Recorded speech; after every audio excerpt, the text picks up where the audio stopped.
The message I wasn't supposed to see, I always believed. Betrayals came with warning signs, cold shoulders, strange silences, inconsistencies you could catch if you paid attention. But the betrayal that changed my life forever didn't slip in quietly. It hit me like a blow to the ribs, delivered clean and without hesitation, through a device I didn't even remember owning. It was a Tuesday, ordinary, unremarkable, the type of day you never expect to become the axis your life spins on. I had just come home from work, shirt wrinkled, tie loosened, badge clipped to my belt. My company's annual audit had drained what was left of my patience, so when my phone buzzed in my pocket, I ignored it. I tossed my keys on the counter. The apartment lights flickered on. I grabbed a bottle of water, planning to collapse on the couch and sleep before dinner. The second buzz felt different. A deeper vibration, like a system notification rather than a regular message. I frowned and pulled out my phone. The screen showed a notification from a device I hadn't seen in months. Your tablet backup has synced a new message. Tablet backup? That thing had died a year ago. Why would it suddenly? Another buzz. A preview window slid across the screen. A short message, only one line, but it felt like the universe threw a bucket of ice through my veins. It happens next Thursday. Make sure he signs the documents first. Dad wants everything transferred before the accident. For a moment, I couldn't breathe. Not because of the content I couldn't process it yet, but because of the timestamp at the top. Sent. Next week Thursday, 7:14 p.m. A message from the future? I blinked rapidly, trying to make sense of it. Maybe the device time was wrong. Maybe the sync created an error. But even as my brain scrambled to explain it away, my eyes drifted to the sender's names. Sophie, and Aaron, my girlfriend, and my older brother. A slow, creeping nausea spread through my stomach. The he in the message wasn't named, but the weight of it pressed directly against my chest, unmistakable in its implication.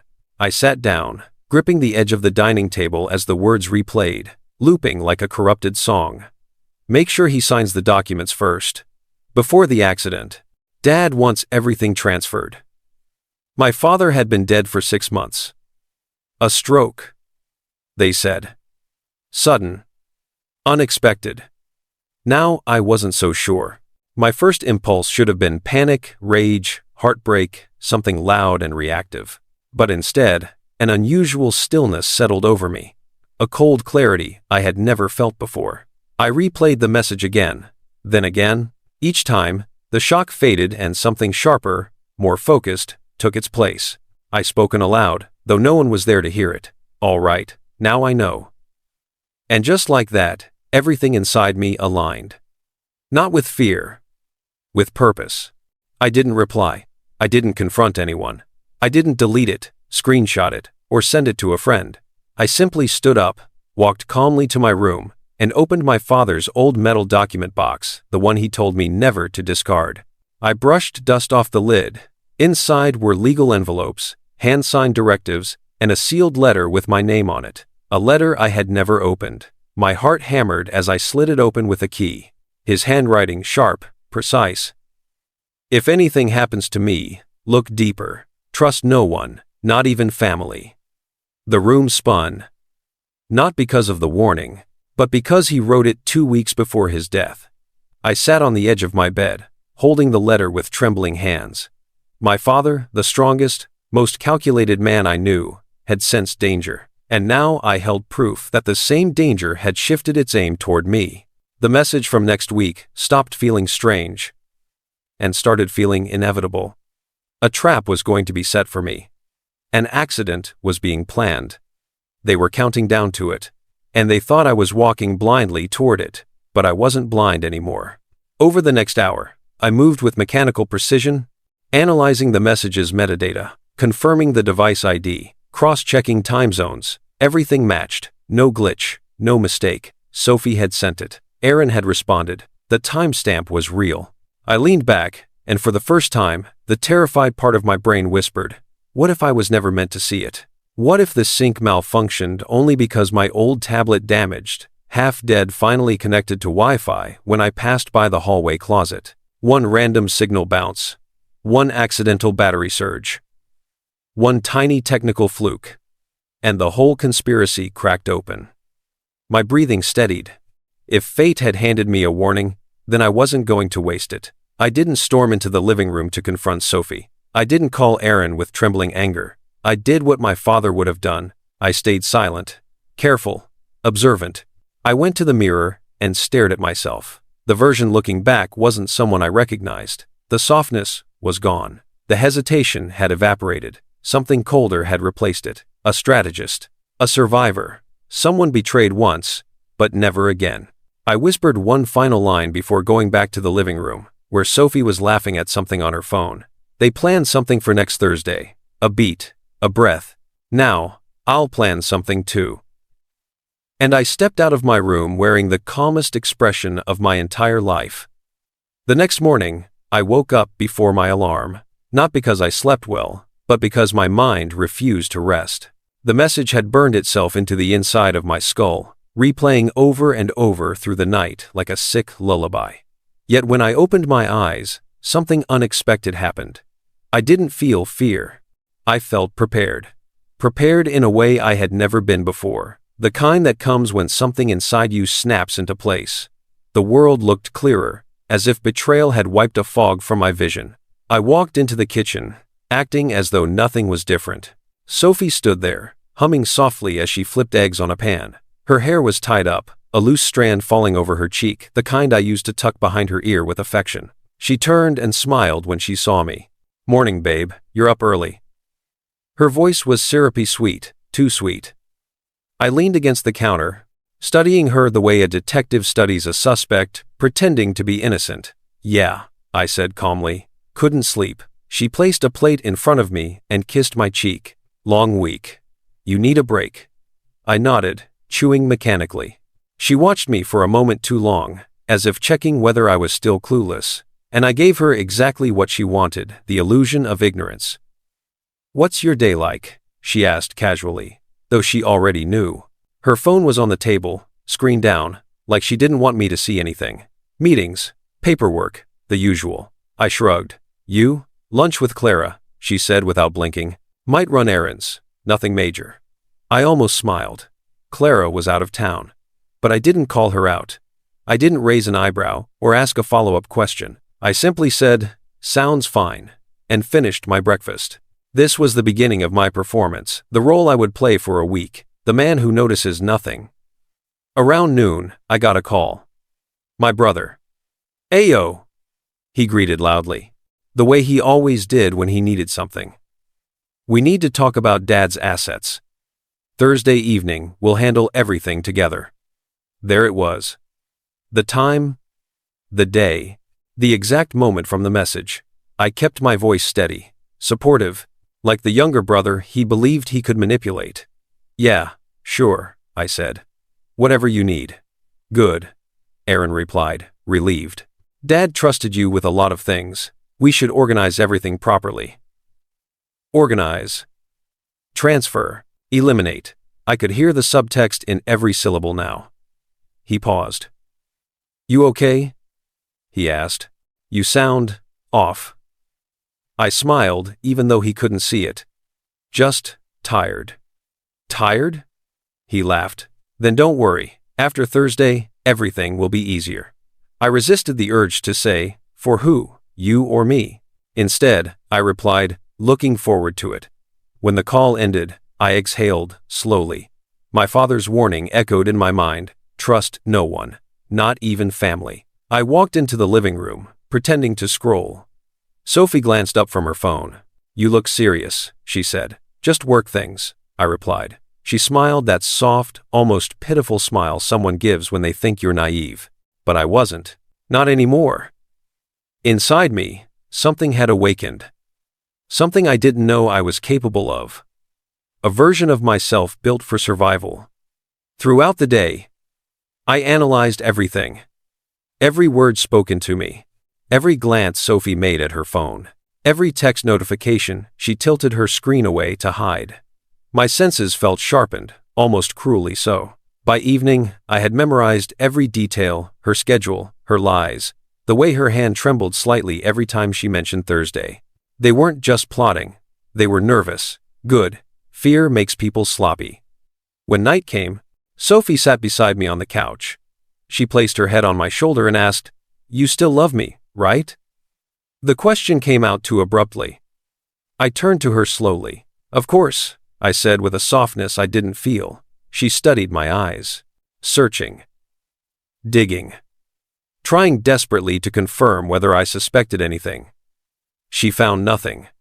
Because I kept my face perfectly calm, perfectly trusting the version of me she counted on. She kissed me gently and rested her head again. But her breathing was shallow. Her hands were cold. She was scared the plan might go wrong. And that alone made me sure. I was not the one in danger anymore. They were. By Wednesday morning, I already knew one undeniable truth. If Sophie and Aaron had gone this far, planning documents, rehearsing lies, arranging timelines, then the betrayal wasn't new. It was long-rooted, carefully grown, and shared between them with a confidence that made my skin crawl. But I didn't have the full picture yet. Not until I started digging. I took the morning off work, migraine, I told my boss, though the real headache was the betrayal, pulsing behind my eyes. I sat in the study with my laptop, my father's old files spread out around me, legal documents, asset records, changes to the company charter. And then I found it. A succession plan. Not the one we had been told. Not the one the lawyer read after his death. A different one. Signed, stamped, and dated 2 years earlier.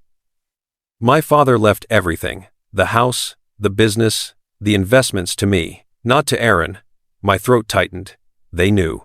They had known for months, which meant my father's stroke was no accident. And now they wanted to finish what they started. Clean the bloodline. Secure the inheritance. Erase the only obstacle, me. I read every page twice, then 3 times. The more I uncovered, the more the pieces aligned with a painful clarity. 1. My father switched his heir unexpectedly. 2. Aaron stood to gain nothing, unless I was removed. 3.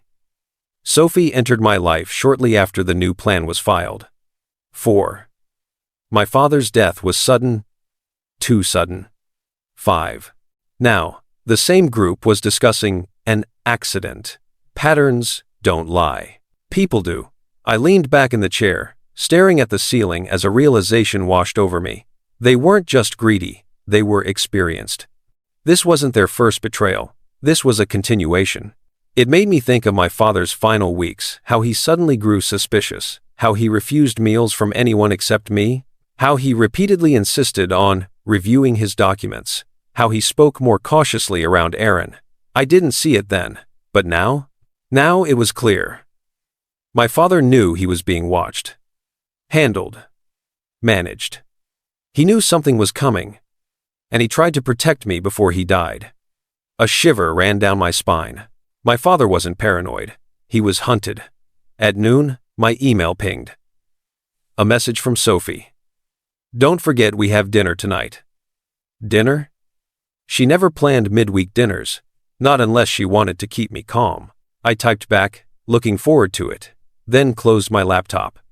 Around 2 p.m., I received another message, this one from Aaron. Hey bro, need you to bring Dad's old property files tomorrow before we sign everything. Sign everything. There it was again, their obsession with signatures, documents, transfers. I replied simply, sure thing, then locked my phone. But the first real crack came later that evening. Sophie was getting dressed for dinner, wearing a navy silk dress she only used when she wanted something. She paused at the mirror and said casually, I forgot we might have to move Thursday's appointment to earlier in the day. Aaron told me yesterday. She spoke without thinking, but I caught it instantly. Aaron hadn't told me anything was changing. And if they were coordinating behind my back, I watched her brush mascara onto her lashes, pretending nothing was odd. Did he? I asked lightly. She froze for half a second, enough for me to catch it, then forced a nod. Yeah, he mentioned it. You know how he is. Plans all over the place. I smiled. Right, that's so Aaron. But inside, I marked the moment. Lie has shown exposed. Confidence slipping. Synchronization failing. Good. The more unstable they became, the more mistakes they would make. During dinner, she was overly affectionate. Her hand lingered on mine. Her laugh came a little too quickly. Her eyes darted to her phone every few minutes.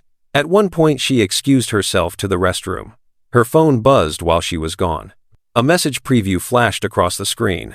Aaron, make sure he doesn't change his schedule. 7:14 still stands. My pulse slowed. My breathing steadied. I didn't touch the phone. Didn't scroll. Didn't snoop. I didn't need to. I already knew everything I needed to survive and end this. When she returned, I acted the same. Calm, steady, loving. Because the best trap isn't built with anger. It's built with patience. And by the time dessert was served, one thing was absolutely certain. They believed I was still blind, which meant I had already won the first phase. The thing about betrayal is that once you see it, truly see it, you start noticing the small fractures everywhere. The cracks you were blind to before suddenly glow like neon signs. After discovering my father's real succession plan and catching Sophie's first lie, I woke the next day sharper, calmer, more deliberate. I had one objective now. Listen. Observe. Collect. Not emotionally, not angrily, but surgically. Like a man preparing for open-heart revenge, my day began unusually early again.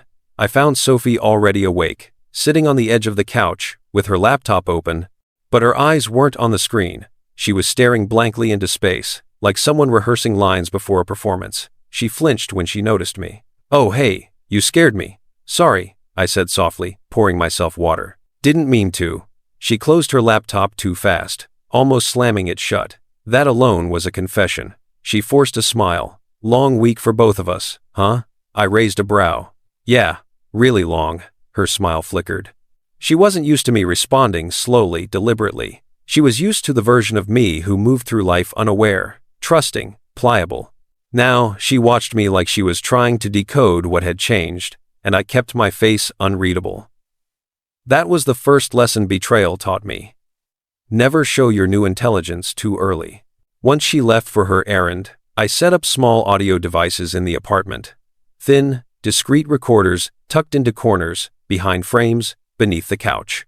Not out of paranoia, out of preparation. Because anyone willing to kill once will kill again. And anyone planning your accident will eventually slip in their planning. I sat in my study afterward, analyzing my father's old documents again, but this time listening to my instincts rather than the ink. There had been something off about the way my father acted in those final months, something I had ignored. He became private. He became suspicious. He distanced himself from Aaron and Sophie. He repeatedly asked me if I trusted them. At the time, I had laughed it off, thinking stress made him paranoid. But now it was clear. He knew the walls were closing in, and he tried, subtly, desperately, to protect me without saying too much. I felt a tight, burning knot form in my chest. Not grief, not anger, resolve. Later that afternoon, I finally heard the first real slip. My recording devices synced to my phone with every captured whisper. One clip stood out. Sophie pacing back and forth in the living room, whispering, "I know, okay? But if he finds out before Thursday, everything falls apart." My heart slowed. She wasn't worried about my well-being. She was worried about her plan. Another recording from the same hour? "Yes, I know he's been acting odd. I'm trying. I'm keeping him calm." Trying to keep me calm? For what? My pulse sharpened. This wasn't just manipulation. It was orchestration.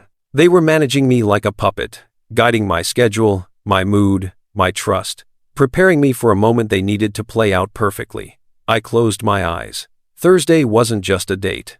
It was execution day. That evening, Sophie suggested we watch a movie together, something she never suggested on a weekday. I agreed, not because I wanted to, but because I needed her to feel secure. We sat side by side, her head resting on my chest. At one point, she tilted her face up at me and said softly, "You've been quiet lately. Everything okay?"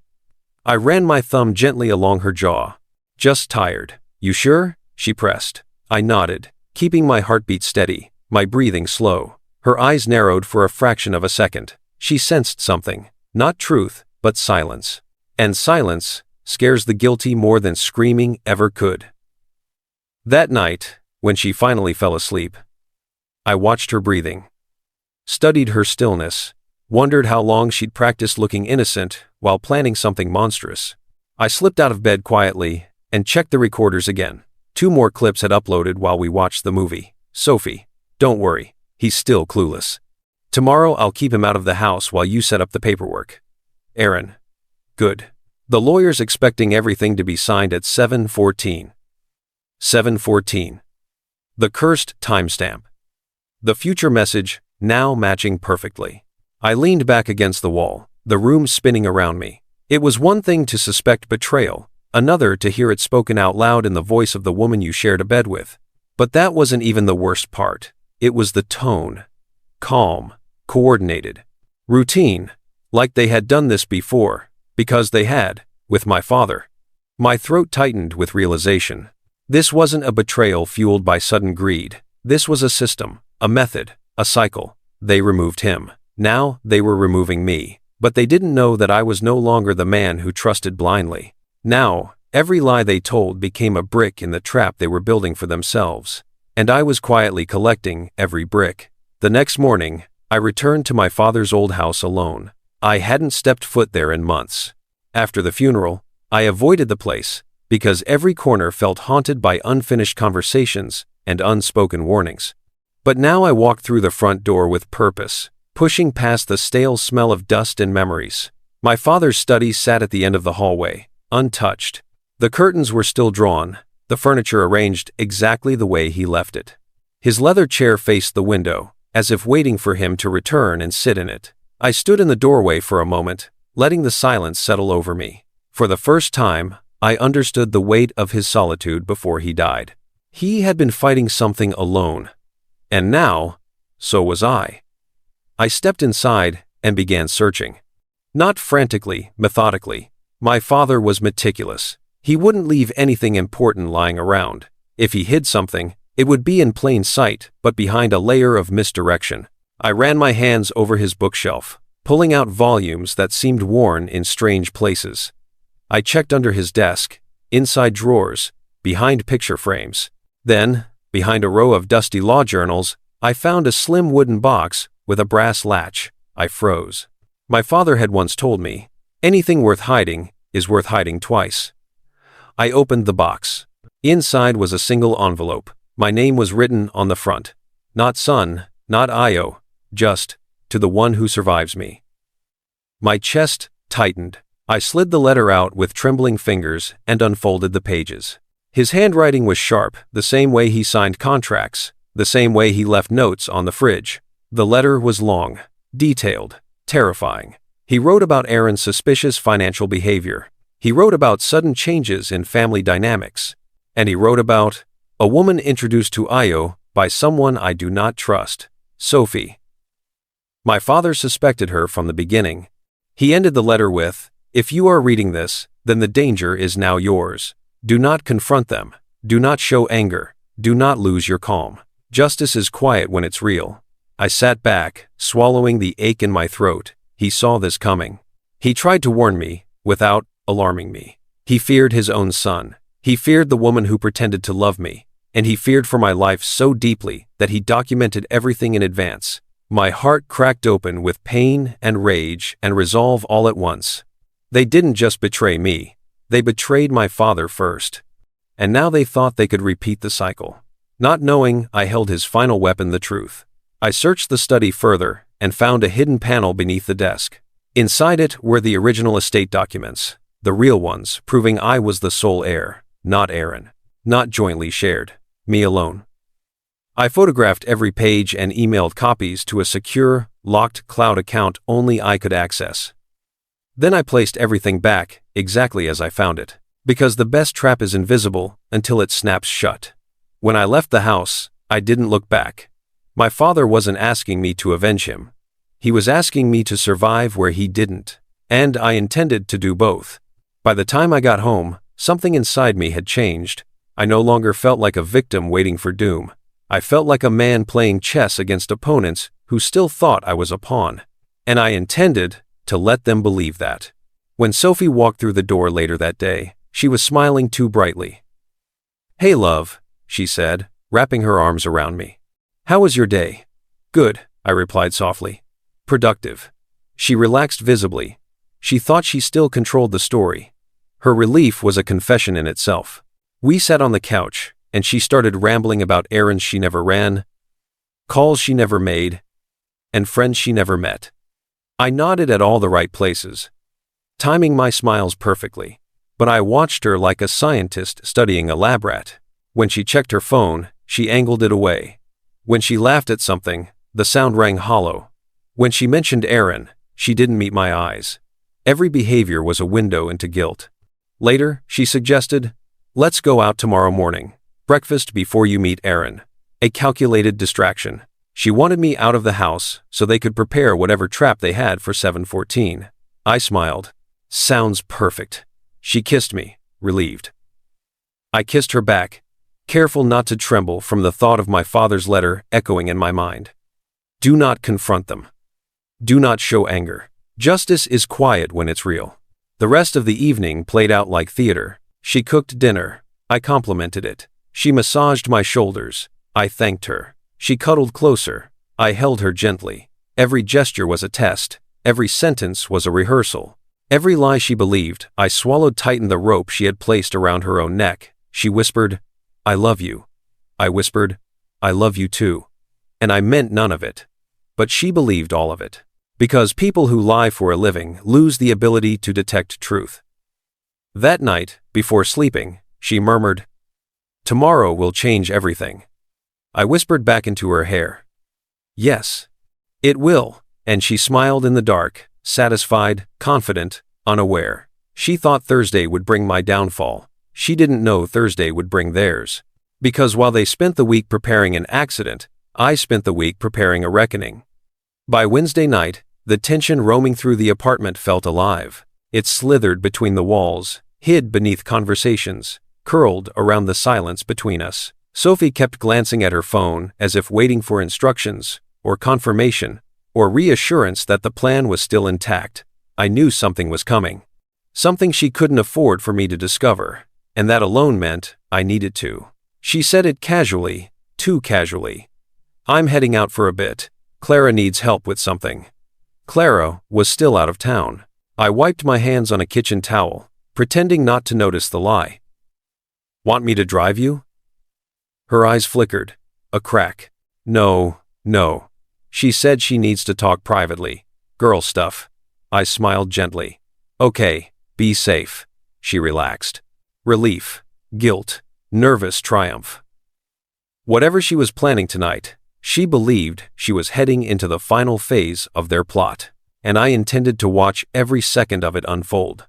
As soon as the elevator doors closed behind her, I counted to 10, grabbed my jacket, and slipped into the stairwell. I moved quietly, each step steady, heart calm. Not because I wasn't angry but because anger is a storm, and storms drown the details. I needed clarity. I waited in the shadow of the lobby window as she exited the building. She didn't call an Uber. She didn't look around. She didn't hesitate. She walked with purpose. I followed at a distance, blending into the evening crowd, the hum of traffic covering my footsteps.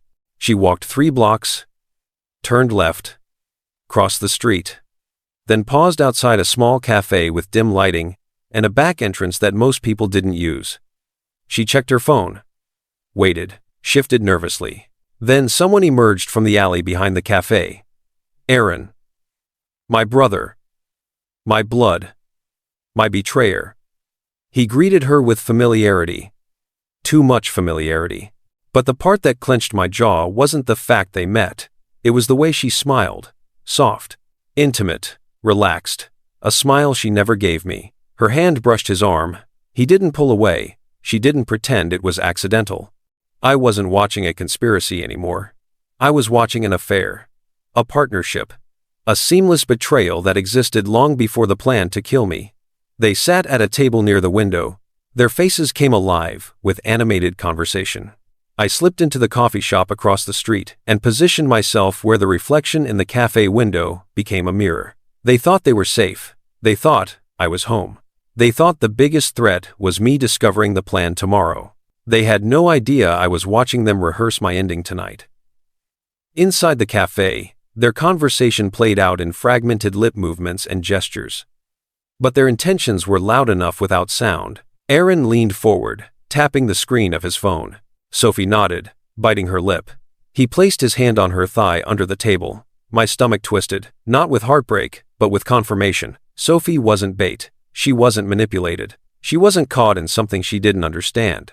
She was a voluntary architect of this betrayal. Her role wasn't emotional, it was strategic. She got close to me not by accident, but by assignment. A few minutes later, the barista placed an order on their table, 2 cappuccinos and a slice of carrot cake. Sophie laughed, leaning closer to Aaron, whispering something that made his eyebrows lift in amusement. I watched her face carefully.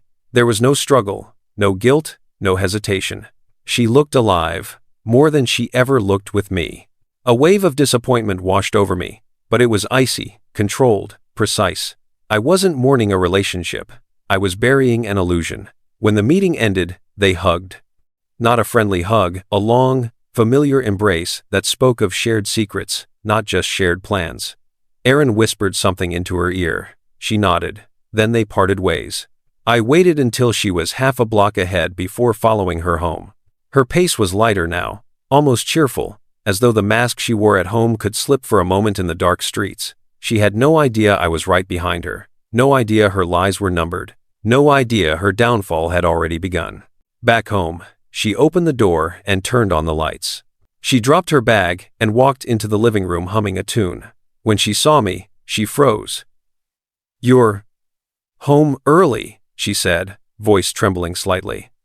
I forced a tired smile. Meeting ended faster than I expected. She swallowed. "Oh yeah, Clara just needed to vent about her mom. Nothing major." She lied again, even knowing nothing was adding up. I stepped forward, brushed a kiss against her forehead, and whispered, "That's good.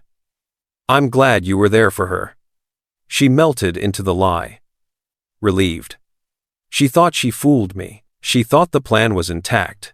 But she didn't know that every move she made tonight, every touch, every lie, every whisper, was now a thread I would weave into the trap waiting for them tomorrow. Later that night, while she showered, I checked the audio recorder I planted near the door.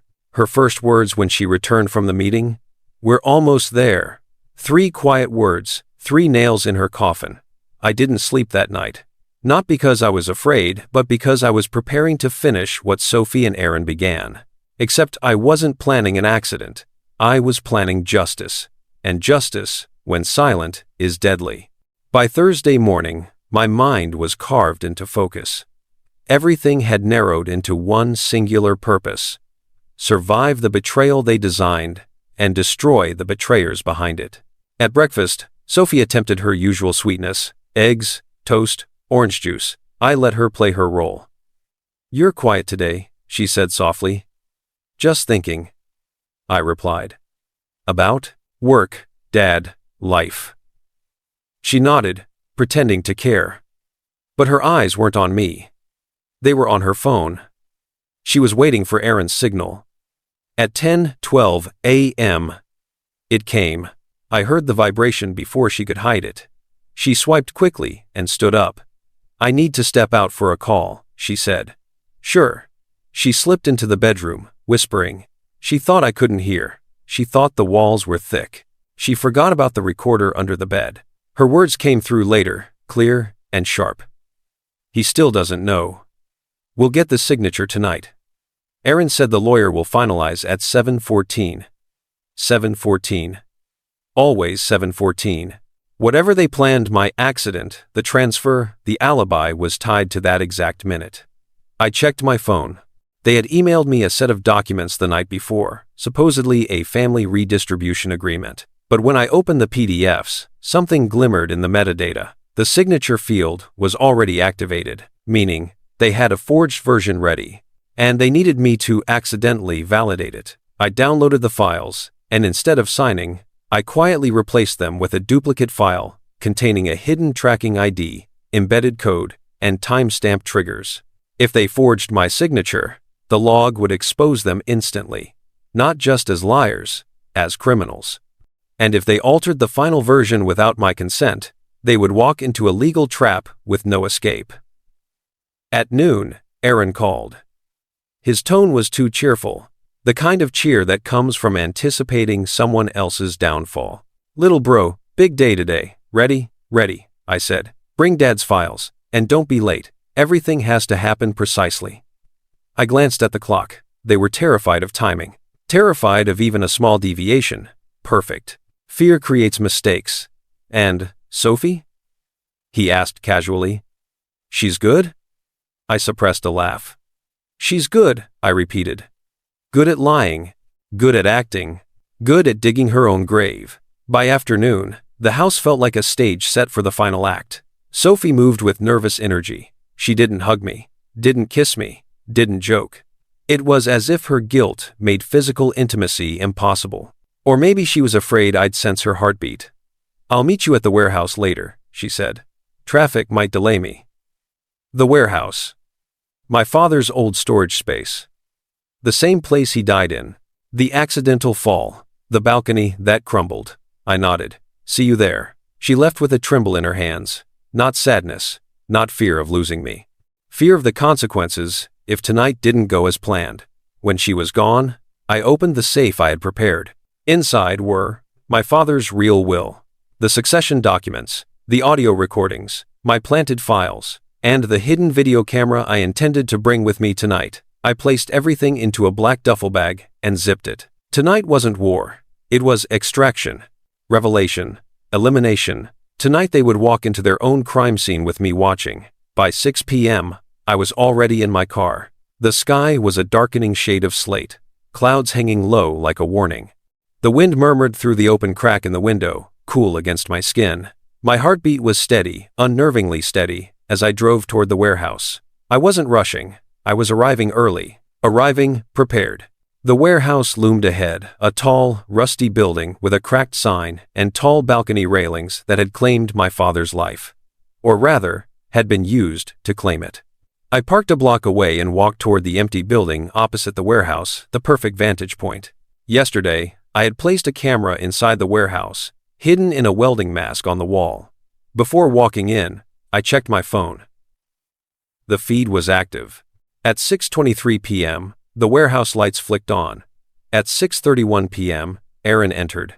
At 6:48 p.m., Sophie followed. Neither knew I could see them. They paced, argued, checked their watches, whispered urgently. 7 p.m. Aaron, he'll be here soon. Did you make sure he's calm?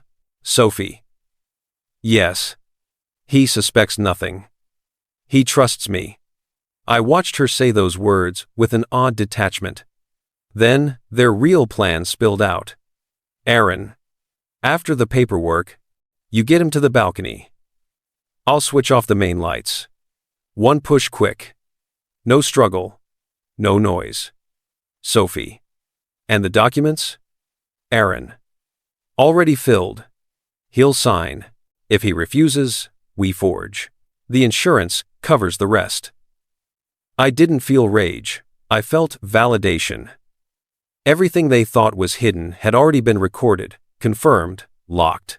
And soon I would walk in not as prey, but as judgment. At 7:10 p.m., they stood waiting. Sophie paced near the door. Aaron wiped his sweaty palms on his jeans.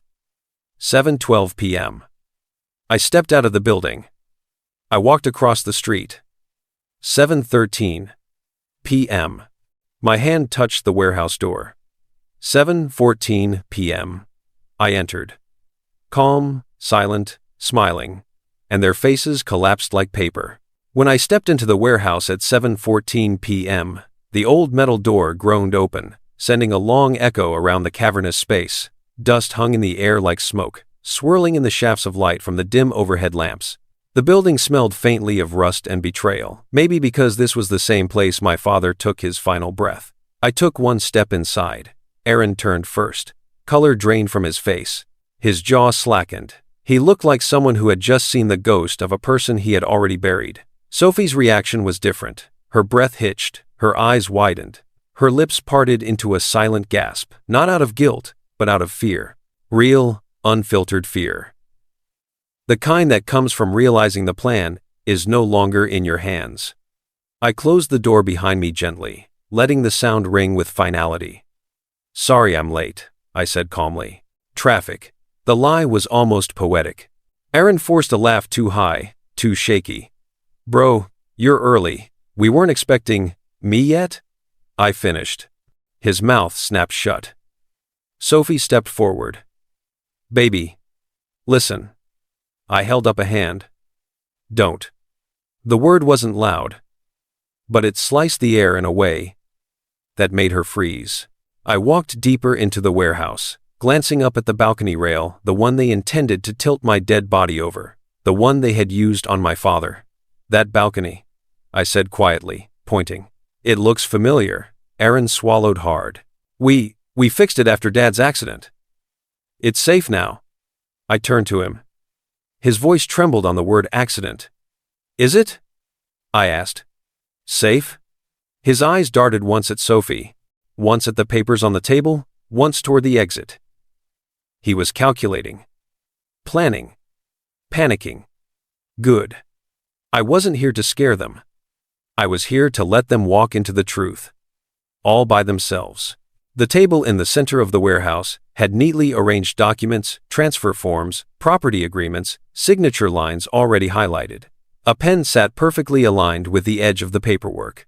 They expected me to sign. They expected me to cooperate. Come on, Aaron said, voice cracking. Let's get this done. I smiled slightly. Of course, let's.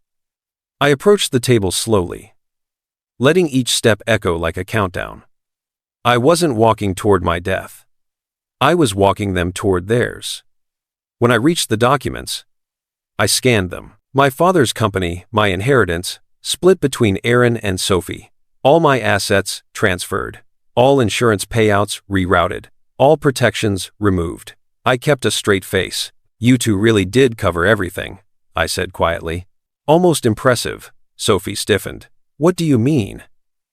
I lifted my phone and tilted it slightly. The live camera feed glowed on the screen, showing them inside this warehouse, speaking moments before I entered. The recording was crystal clear. Aaron's voice, one push quick, no struggle, no noise. Sophie's whisper, "We'll get him to the balcony." I looked up slowly. Their faces collapsed. Sophie stumbled back. Aaron's hand shot out as if reaching for an excuse. His voice cracked open like dry wood. Ayo. You misunderstood? No, I said quietly. For once in your life, I'm not misunderstanding anything. I moved closer. Phone, still recording, still displaying everything. Let me tell you what's impressive, I said. You picked the exact minute. You rehearsed it. You planned the signature, the lights, the fall. You didn't even bother to change the method from Dad's death. Their eyes went wide. I wasn't yelling. I wasn't emotional. I was a blade calm, sharp, precise. Do you know what the worst part is? I asked. Neither moved. You two really thought I was stupid enough to walk into the same trap twice. Something shattered inside them at that moment. It wasn't fear. It was realization. Realization that the prey had walked in eyes wide open. Realization that every lie was logged. Realization that the trap had never been mine, it was theirs. And the countdown had already begun. Aaron stepped back until he hit the metal railing behind him. His breathing grew shallow, his palms sweating visibly. Sophie looked between us, her face softening into pleas she hadn't rehearsed. Please, she whispered. Just let us explain. You had 7 days to explain, I replied. My voice didn't shake. Hers did. I didn't want to, she cried. Aaron forced me. Don't lie. I cut in. Not tonight. She flinched. Tears welled in her eyes. I didn't buy them. Not for a second. Because I had followed her last night, I had seen the truth. I had heard the truth. And now they were about to hear it too. I clicked a button. The warehouse filled with her voice. He still doesn't know. We'll get the signature tonight. Aaron blanched, his knees nearly buckling. Another clip began. After the paperwork, you get him to the balcony. One push quick. Sophie grabbed her chest, as though the sound of her own betrayal physically stabbed her. Aaron tried again. Ayo, listen, let you what? I asked. Lie again? Pretend this is a misunderstanding? Explain how plotting to kill your brother is just business? His mouth opened, then closed. I kept going. It must have been so convenient when Dad died here, I said quietly. In this very warehouse, in this very spot. Another accident. Another moment you two benefited from. Sophie gasped. Aaron's face turned gray. His voice was a whisper. You think I killed Dad? I don't think, I answered. I know. Then I pressed another recording. Sophie's voice came through. We can't afford another mistake like your father. This time it has to be clean. Sophie's hands flew to her mouth. Aaron's body trembled. There it was, their confession. Words spoken freely when they believed I was blind. Words spoken without fear when they believed victory was guaranteed. Now, those same words were chains, and I was pulling the links tight. Sophie collapsed to her knees. Ayo, please, she sobbed. Please listen, this wasn't supposed to happen. This wasn't. I knelt down in front of her, forcing her to meet my eyes. You had every chance. You chose this. Her breath shattered. You loved me, she whispered. And I was willing to, I replied. Until you chose greed over me. Until you chose him. Her gaze flickered toward Aaron. Anger, regret, guilt all twisting together. Aaron snapped. Stop it, Sophie. This is your fault. My fault? She screamed back. You told me he'd never find out, and you said he trusted you. Their argument exploded. Chaos unraveling between them. Accusations. Revelations. Blame whipping through the air like knives. I stepped back and watched them destroy each other. Not because I enjoyed it, but because they deserved to see the truth. Loyalty built on convenience dies the moment consequences appear. By the time they stopped shouting, both were shaking. You set us up, Aaron whispered. No, I said calmly. You set yourselves up. I just pressed play. Aaron's chest rose and fell rapidly. What do you want? He asked. Nothing, I answered. You already gave me everything I need. His eyes darted. What's that supposed to? Sirens wailed in the distance. Not loud, but loud enough. Aaron froze. Sophie paled instantly. No, she whispered. No, Ayo. Please don't. I didn't move, didn't shout, didn't gloat. I didn't call them, I said quietly. Not tonight. They looked confused. I called them this morning. Their faces collapsed. Every word they said here tonight, every plan, every whisper, already submitted, already logged, already waiting for official review. Tonight wasn't about evidence. Tonight was about confession. And confession I had in abundance. In the distance, the police sirens grew louder. Sophie broke first. Her knees buckled again. She crawled toward me, sobbing uncontrollably. Ayo, please, I can explain. Just give me a chance, please. I stepped back. You already explained, and I wanted her to remember that. Every minute of it.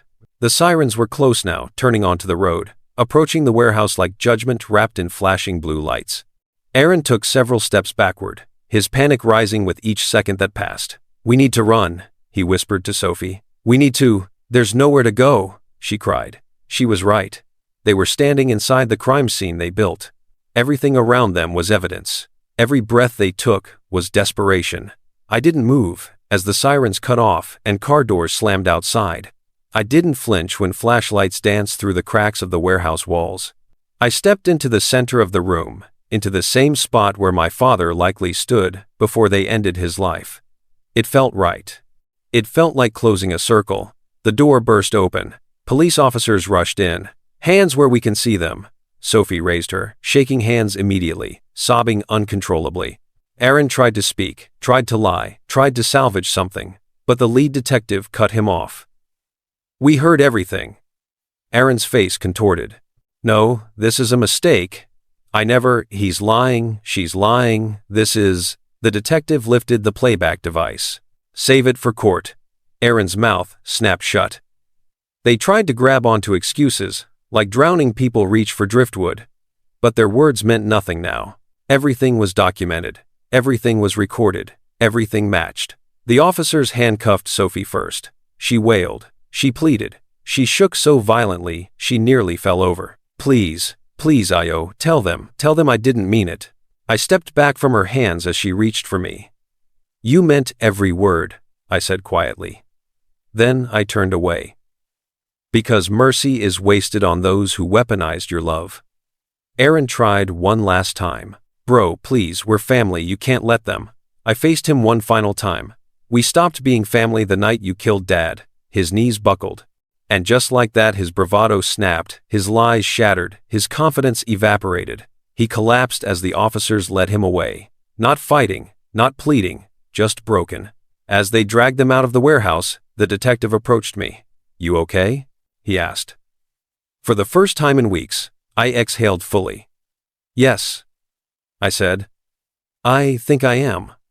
Everything you submitted earlier matched what we heard," he said.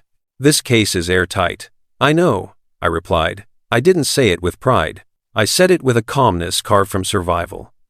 When they drove away with Sophie and Aaron in the back seat, the warehouse fell silent again.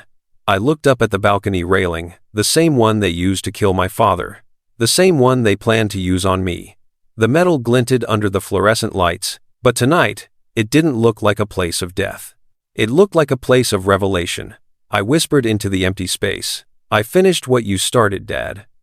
A faint breeze moved through the rafters, and for the first time since he died, I felt like I could breathe. The morning of the trial felt surreal.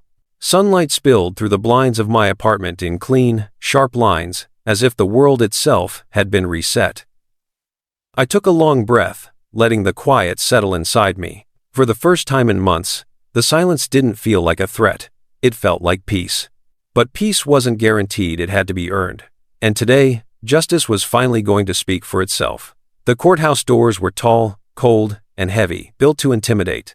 But I walked through them with a steadiness I didn't know I possessed until everything had been taken from me. Inside, the courtroom buzzed with whispers. Reporters filled the pews. Lawyers shuffled papers. Court clerks tapped on keyboards. But the loudest noise was the anticipation hanging in the air. The double doors swung open behind me. 2 officers escorted Aaron inside. Another pair escorted Sophie. The room rippled as everyone took in the contrast. I walked in alone. They walked in chains. Aaron's eyes scanned the room anxiously, until he found me. Instead of hatred, I saw something unexpected there. Not rage, not fear, but disbelief. As if he still couldn't understand how everything unraveled. As if he still believed I had no right to survive. Sophie avoided my gaze entirely. Her once flawless hair was tied back messily. Her complexion was pale, drained of its charm. The mask of innocence she wore so effortlessly before had vanished. The weight of truth had crushed it. Good. Some masks should stay broken. When court was called to order, the prosecutor began. He didn't embellish. He didn't dramatize. He didn't need to.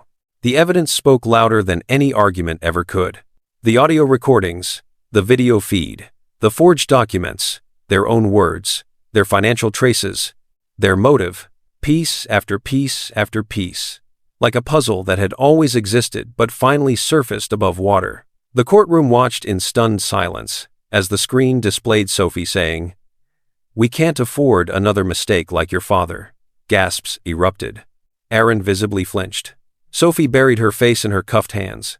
The prosecutor's voice cut through the air like a blade. This was not a spur-of-the-moment crime. This was a pattern, a repetition, a method perfected with the death of their father and nearly repeated with their brother. He let the silence absorb the weight. Then he pointed at me.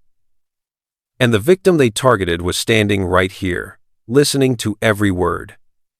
Dozens of eyes turned in my direction. I didn't shrink. I didn't tremble. I held my ground. Because this moment wasn't just about me. It was about my father, too. Justice delayed, now finally delivered. When Aaron's lawyer attempted to argue coercion, desperation, or emotional instability, the prosecutor unleashed the final blow. A printed transcript of the call logs between them, weeks before the attempt. Dozens of messages. Coordinated timings. Financial transactions. All pointing to deliberate, calculated planning.